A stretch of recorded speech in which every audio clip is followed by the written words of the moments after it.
കോട്ടയം കളത്തിപ്പടി സ്വദേശി അഖിൽ എന്ന ഭിന്നശേഷിക്കാരനെയാണ് ലോട്ടറി വാങ്ങാനെന്ന വ്യാജേന എത്തിയയാൾ കബളിപ്പിച്ച് ലോട്ടറിയുമായി കടന്നത്.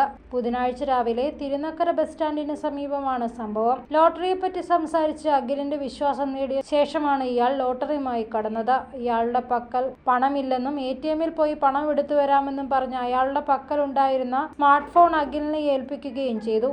എന്നാൽ 15 മിനിറ്റായിട്ടും ആളെ കാണാതെ വന്നപ്പോൾ തിരുനക്കര ക്ഷേത്രത്തിന് മുന്നിലെ സെക്യൂരിറ്റി ജീവനക്കാരോട് വിവരം പറഞ്ഞു. ഇയാളുടെ നിർദ്ദേശപ്രകാരം അഖിൽ കോടിമത പോലീസ് സ്റ്റേഷനിലെത്തി പരാതി കൊടുക്കുകയും അജ്ഞാതൻ നൽകിയ സ്മാർട്ട് ഫോൺ പോലീസിനെ ഏൽപ്പിക്കുകയും ചെയ്തു. ബുധനാഴ്ച നറുക്കെടുക്കുന്ന 3000 രൂപ വില വരുന്ന 8 ലോട്ടറികളാണ് അഖിലിന് നഷ്ടപ്പെട്ടത്. പോലീസ് അന്വേഷിക്കാമെന്ന് അറിയിച്ചിട്ടുണ്ടെങ്കിലും ഇതുവരെ വിവരമൊന്നും ലഭിച്ചിട്ടില്ലെന്നും അഖിൽ പറഞ്ഞു.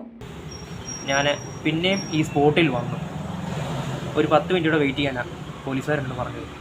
ഞാൻ 10 മിനിറ്റ് പിന്നെയും വന്ന് വെയിറ്റ് ചെയ്തു. അവിടെ ആൾ വന്നിട്ടില്ല. അതിനുശേഷം അവർ പറഞ്ഞു, ഈ ഫോണുമായിട്ട് നീ നേരെ കോടിമതയിലുള്ള പോലീസ് സ്റ്റേഷനിലോട്ട് പോകും. അവിടെ ചെന്ന് അവിടെ അവർ കംപ്ലയിൻറ്റ് എഴുതി തരും, അല്ലെങ്കിൽ നീ കംപ്ലയിൻറ്റ് എഴുതി കൊടുക്കണം. അങ്ങനെ അവിടെ കംപ്ലയിൻറ്റ് കൊടുത്തു. ഫോൺ അവർ മേടിച്ച് വെച്ചു. ഇന്നിപ്പം ഒരു ദിവസമായി.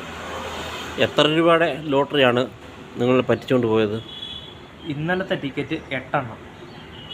എത്ര രൂപ മൊത്തം ആകുമെന്ന് വെച്ചു? 3000 രൂപ. 3000 രൂപയുടെ ടിക്കറ്റ് പോയി.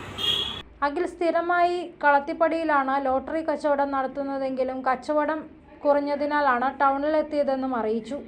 News bureau, Kottayam.